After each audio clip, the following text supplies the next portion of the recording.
మీకు ఆ విషయం చెప్పాలి ఫ్రెండ్స్. ఇప్పుడు మన దేశం చుట్టూ అన్ని దేశాలు కూడా ఏదో సమస్యతో ఇబ్బందులు పడుతున్నాయి. మన దేశం చుట్టూనే కాదు, ఇంచుమించుగా ఈ భూమి మీద ప్రతి దేశంలోనూ ఏదో ఒక అరాచక శక్తి ఆ దేశాన్ని పట్టి పీడిస్తోంది.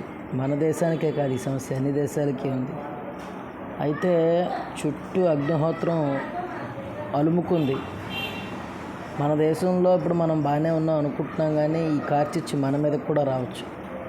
అందుకని మనం సేఫ్, మనం బాగానే ఉన్నాం అని అనుకోవద్దు.